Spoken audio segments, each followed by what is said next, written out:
Donc, merci pour cette opportunité, en tout cas, d'échanger sur une thématique extrêmement importante qui est l'économie responsable pour créer plus d'impact dans le monde d'après-Covid.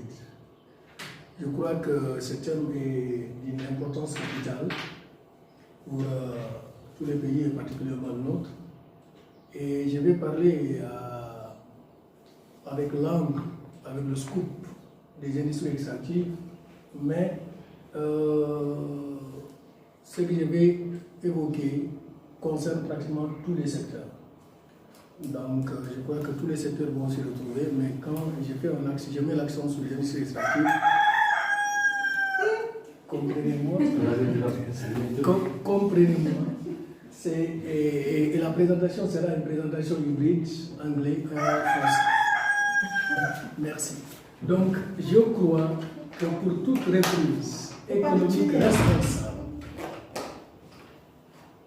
vous avez parlé de tous les aspects environnementaux, les aspects des services, les aspects de la responsabilité sociale. Mais tout ceci ne peut pas avoir un impact efficace et durable s'il n'y a pas une bonne gouvernance. Et la bonne gouvernance, on a l'habitude de le dire, c'est un terme galvaudé qui s'utilise pratiquement de tort à travers.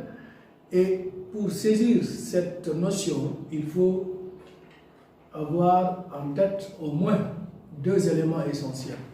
Le premier, c'est d'abord ce que les Anglais appellent l'accountability, c'est-à-dire, on le traduit par la responsabilité, mais c'est un peu plus que la responsabilité, c'est le fait de rendre compte. Et le second élément, c'est la transparence. Sans ces deux éléments, il n'y a pas de bonne gouvernance. Et la gouvernance commence d'abord au niveau du contrôle. Et le contrôle, il y a deux sortes de contrôle essentiels à deux niveaux. Le niveau horizontal, c'est le contrôle du législatif, du judiciaire et des institutions spécialisées de l'État, Cour de compte, Inspection générale de l'État, et sur les ça, c'est des contrôles horizontaux. Mais il y a aussi des contrôles verticaux qui sont faits essentiellement par la société civile, par les médias, et qui se fait à travers les élections pour un peu assurer une certaine accountability, ce qu'on appelle responsabilité. Et vous avez parlé de beaucoup de choses dans la responsabilité sociale, et nos amis en ont parlé, tout ceci. Vous avez parlé d'investissement, vous avez parlé d'activité et de financement, mais tout ceci ne peut pas avoir un impact s'il n'y a pas un code de conduite. Et quand on dit gouvernance, on dit respect des codes de conduite. Et les codes de conduite, dans cet effet, le code de conduite le plus célèbre et le plus important et qui a un impact le plus, en tout cas, contraignant, c'est le code de conduite des Nations Unies par rapport aux public officers, c'est-à-dire les fonctionnaires de l'État. Si tout ce que vous dites, par exemple, M. Sidi a parlé des investissements de l'État, il a parlé de l'accès aux services, tout ceci est beau, mais si ce n'est pas fait sur la base d'une certaine moralité, du respect des codes, des bonnes pratiques, du respect des codes de conduite, très souvent, les communautés, les populations en bénéficient peu. Et s'il n'y a pas de accountability, et s'il n'y a pas de transparence, très souvent, nous assistons à des rapports fancy, c'est-à-dire très jolis, des rapports faits par les officines de l'État, les ONG, mais quand on va sur le terrain, parce qu'il n'y a pas de responsabilité qu'on va attacher à quelqu'un, et qui paiera pour cette responsabilité, qu'elle soit bonne ou mauvaise, il n'y a pas de transparence dans la gestion, de manière à savoir qu'est-ce qui a été prévu et qu'est-ce qui a été fait. Très souvent, nous avons de beaux rapports, mais quand on va sur le terrain, on se rend compte que rien n'a été fait. Et pour éviter cela, les Nations Unies ont fait ce code de conduite qui permet à tout fonctionnaire, puisque ce sont les fonctionnaires de l'État et les fonctionnaires du privé qui font les choses. Et ceux-ci sont soumis à un code de conduite. Et ce code de conduite, c'est d'abord permettre aux public officials d'avoir un conflit d'intérêt. On ne peut pas être exécutant d'un projet et avoir un intérêt là-dedans pour assurer un peu un impact profond et durable. Donc, on ne peut pas aussi disclose their personal assets. On doit, quand on est ministre, quand on est directeur d'une agence, déclarer tous ses biens. On ne doit pas accepter de dons quand on est un fonctionnaire, quand on est un agent public. On ne doit pas accepter de dons de quelque nature que ce soit qui puisse influencer en tout cas l'action que vous êtes en train de faire. Un agent public chargé de faire profiter à quelqu'un les services publics d'un État ou d'une ONG ne doit pas appartenir à un parti politique. Ça, c'est parmi le code de conduite des Nations Unies que tout le monde connaît, mais malheureusement que personne ne respecte. Et aussi, un agent public doit pouvoir avoir le minimum de confidentialité. Ce que tu es en train de faire ne t'appartient pas, ne doit pas être divulgué à la place publique. Il doit avoir de la confidentialité. Concernant la transparence, il y a des principes. Pour que quelque chose soit transparent, il faut donner des informations en temps réel. On ne doit pas donner des informations sur quelque chose qui s'est passé 5 années après. Une activité est en train d'être conduite, on doit pouvoir disposer des informations sur cette activité-là, timely reporting. On doit aussi pouvoir avoir des informations actuelles, mais ces informations doivent être des informations sur lesquelles on peut compter, c'est-à-dire des informations fiables. Et ces informations fournies en temps réel, fiables, doivent être disponibles à tous les détenteurs d'enjeux. Il n'y a pas de transparence si l'information n'est accessible qu'à une partie de la population. Donc, par exemple, un projet de lutte pour réduire l'impact du Covid aujourd'hui, on doit savoir de quoi il s'agit aujourd'hui, pas une année après. On doit savoir, avoir des informations fiables. Qu'est-ce que l'État veut faire, avec qui il veut le faire et comment il veut le faire. On doit avoir ces informations-là aujourd'hui. Par exemple, aujourd'hui, on a eu beaucoup de programmes par rapport au relief, c'est-à-dire pour aider les gens à lutter contre l'impact du Covid, mais pratiquement peu de gens savent ces projets-là. Peu de gens les connaissent en détail. Il n'y a pas de transparence. Nous naviguons dans un flou. Et là, aujourd'hui, on fait face à cette situation-là, par exemple, dans cette lutte contre le Covid-là. Et cette information doit être aussi disponible à tous les détenteurs d'enjeux, pas seulement au ministère, mais aux ONG, à la société civile, à la presse, pour que chacun puisse tenir responsable qui de tout. Donc, et les zones de transparence, c'est dans les revenus de l'État, dans les dépenses de l'État, dans les contrats et les licences. Donc, tout ce qui concerne le public, la place publique, doit être objet de transparence et de transparence totale. Donner l'information en temps réel, donner l'information fiable et la donner à tout le monde. Et cela peut concerner les revenus de l'État, d'une manière générale, ça peut concerner les dépenses de l'État, les marchés de l'État, qui les a, comment, pourquoi on a eu au Sénégal ce qui s'est passé avec le programme Covid. Tout le transport, toute la logistique a été donnée à quelqu'un et ça fait un problème parce que apparemment il y a une zone d'ombre, il y a un loup sur roche. Et aussi les contrats que l'État donne, et les contrats, quand on parle de contrats, c'est dans le domaine des industries extractives. Mais aussi les nominations. On doit savoir comment les nominations sont faites, puisque aussi c'est important. Et aussi les biens de ceux qui nous dirigent, on doit les savoir. Ils doivent faire les déclarations de biens et aussi on doit regarder dans les secteurs privés, voire dans les régulations. Par exemple, nous avons Matel, nous avons Monitel. Aujourd'hui, Personne ne regarde dans ces entreprises-là ce qu'ils font. Nous avons la santé, par exemple. La santé aujourd'hui. Aujourd'hui, on est dans une seconde vague. Mais qui est responsable? Qu'est-ce qui s'est passé?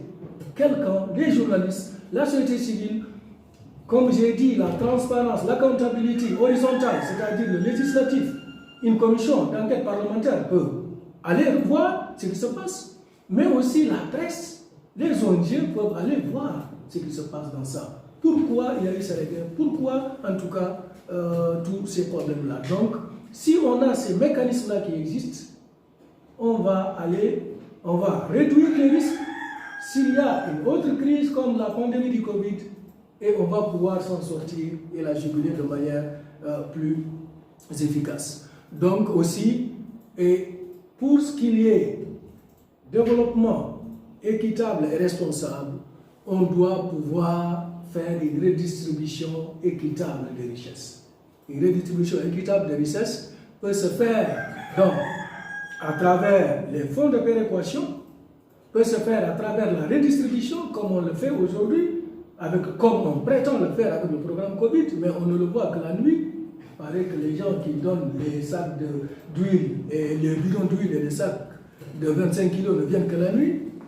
Et on peut le faire aussi à travers des compensations. Aujourd'hui, par exemple, dans une zone minière qui est objet d'une exploitation minière, il est prévu par les lois et les bonnes pratiques que ces zones-là aient des compensations communautaires par rapport à l'impact négatif de l'activité qu'ils sont en train de vivre.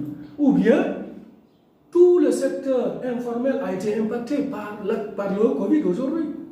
Mais qu'est-ce qui a été fait pour compenser ces gens-là et ce manque à gagner? Par exemple, au UK, par exemple en Angleterre, avec le Covid, qu'est-ce qu'ils ont fait? Eux, ils ont un système qui permet de savoir ce que chacun fait durant toute une année. On est parti sur la base des 3 dernières années de chaque individu privé. Si tu es un vendeur de beignets, tu payes les taxes. Et sur ces taxes-là, on a vu ce que tu gagnes. Et sur la base de ce que tu gagnes, on te fournit pendant une année 80% de ce que tu gagnais sur la base d'un calcul équivalent en tout cas à 80% de ce que tu as gagné durant les 3 dernières années en cumul. Tu vois? Et là, c'est très clair. Mais aujourd'hui, nous, on en parle. Mais le secteur privé, le secteur informel aujourd'hui, a été le plus impacté et il continuera à être impacté. Et malheureusement, on va en souffrir. Et si on ne prend pas ça en compte, on ne pourra pas s'en sortir de manière responsable. Puisque beaucoup de gens seront laissés en rade, beaucoup de familles vont souffrir et beaucoup de Bouazid, le gars de Tunisie là, qui s'est immolé, comment on l'appelle? Mohamed Bouaziz risque malheureusement d'apparaître, puisque Mohamed Bouaziz, ce n'est pas toute la Tunisie qui s'est immolée, c'est une seule personne qui s'est immolée et qui a fait que tout le monde a bougé. Et donc la Banque mondiale aujourd'hui a injecté des milliards. Mais ces milliards vont passer par où? Est-ce que ces milliards ne seront pas utilisés par les présidents pour se maintenir au pouvoir? Il y a ce qu'on appelle la social accountability de la Banque mondiale, qui est un concept nouveau. La Banque mondiale a compris que il faut sauver l'homme. Il faut sauver l'homme parce que si l'homme n'est pas sauvé, tous leurs investissements sont en péril. Tout ce qu'ils ont investi en Égypte est parti en une journée. Tout ce qu'ils ont investi en Tunisie est parti en une journée. La Banque mondiale, tout ce qu'ils ont investi en Libye est parti en une journée. Pourquoi? Parce qu'ils ne tenaient pas en compte la responsabilité sociale. Si une seule personne est en danger, tous les investissements sont en danger. Donc aujourd'hui, la Banque mondiale, j'ai appris, il y a de cela 3 jours, qu'ils ont injecté énormément d'argent, mais s'il n'y a pas bonne gouvernance, ça va aller ailleurs et ça va créer des boisises. Donc, l'incidence du Covid, il y a la fragilité du système de santé. Nous avons compris que notre système de santé est très fragile, malgré les énormes moyens dont nous disposons, comparé en tout cas à notre petit pays de 4,5 millions, nous avons énormément de moyens. Mais quand on a eu le Covid, on s'est rendu compte que notre système de santé est fragile. Nous n'avons pas de respirateurs, nous n'avons pas de personnel, nous n'avons absolument rien. Nous sommes rendus compte de la fragilité des économies basées sur le secteur informel et les importations. Il a fallu que les frontières soient fermées, que pratiquement tous les prix flambent. Et avec ça, pratiquement, le Covid a empêché le secteur informel de travailler, et ça a impacté les familles de manière drastique. L'incapacité de mettre en place des systèmes d'appui efficaces au secteur informel et privé. Jusqu'à présent, nos États, contrairement à beaucoup d'États occidentaux, ne sont pas arrivés à mettre en place un système efficace d'appui au secteur privé et au secteur informel. La relance économique, malheureusement, je suis désolé, est sérieusement compromise. Les mesures à prendre, en tout cas selon nous, dans la perspective macro, pas seulement industrie extractive, je considère que l'industrie extractive est le moteur du développement, puisque nous sommes un pays riche en ressources, extrêmement riche en ressources. En tout cas, si on tient compte du nombre de populations que nous avons et des ressources que nous avons, nous pouvons dire que nous sommes un pays très riche. Mais malheureusement, nous avons énormément de revenus sur les industries extractives, mais ces revenus, compte tenu du manque de gouvernance, de responsabilité, ces revenus n'ont pas servi à grand-chose.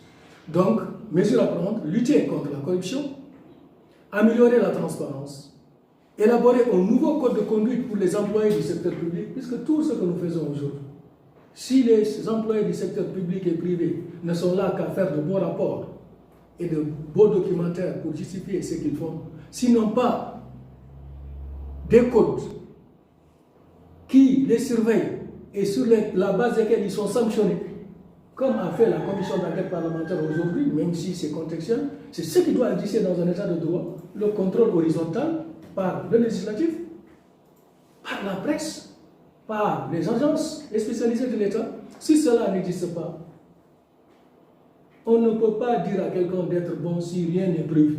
S'il n'y a pas de code, s'il n'y a pas de sanction, s'il n'y a pas de récompense. Utilisez aussi, et j'en viens pour en finir, utiliser le secteur extractif comme moteur du développement à travers une politique de contenu local diversifiée. Le secteur des industries extractives aujourd'hui, ce n'est pas seulement la responsabilité sociale. La responsabilité sociale, c'est les entreprises qui sont là pour gérer leurs activités pendant qu'ils sont là, pendant qu'ils exploitent les mines. Une fois que la mine est terminée, tout va avec eux. Nous voulons une politique de contenu local. Sauf les déchets. Tout va avec eux, tout ce qui est bon va avec eux, tout ce qui est mauvais reste. Donc nous voulons une politique de contenu local aujourd'hui qui nous permet d'utiliser nos ressources, les revenus tirés de nos ressources, pour que ça soit un moteur pour un développement durable, inclusif et diversifié. Quand je dis durable, inclusif, c'est-à-dire nos ressources doivent nous permettre de faire la formation, le transfert de compétences, la recherche et le développement, aussi bien dans les mines que dans les autres secteurs, dans l'agriculture, dans l'élevage, dans la santé, puisque aujourd'hui le Sénégal au moins avait une équipe de recherche qui parlait à égal avec Didier Raoult. En Mauritanie, on n'a pas entendu un seul chercheur, parce que nos docteurs sont des docteurs d'ordonnance. C'est honteux. Un pays doit avoir une recherche, doit pouvoir traiter. Le Sénégal est un pays pauvre comme nous, mais ces chercheurs étaient là et ils ont traité d'égal à égal. Ça c'est dit à quoi? Parce qu'il faut qu'il y ait une transversalité, il faut qu'il y ait un contenu local, il faut que nos ressources, comme dans tous les pays, comme la Norvège aujourd'hui la Norvège n'exploite plus de ressources naturelles. Elle est partie sur la base de ces ressources naturelles pour développer des services connexes qui lui permettent aujourd'hui d'engranger des millions sur la base des services qu'il offre au même titre. Donc nous aussi, on ne doit pas seulement utiliser nos ressources pendant qu'elles sont là. Si elles sont finies, les prix vont baisser, les entreprises vont partir, les prix vont baisser, les villes vont être des villes fantômes comme Akjouj et nous allons revenir à la case de départ. Donc tout développement aujourd'hui, comme Dieu a fait que nous avons la chance d'avoir des ressources, doit passer par les ressources et les ressources nous servent de moteur. Et là, ça doit être sur la base d'une stratégie, d'une politique de contenu local bien pensée. Et ça, les bonnes pratiques existent. Je vous remercie.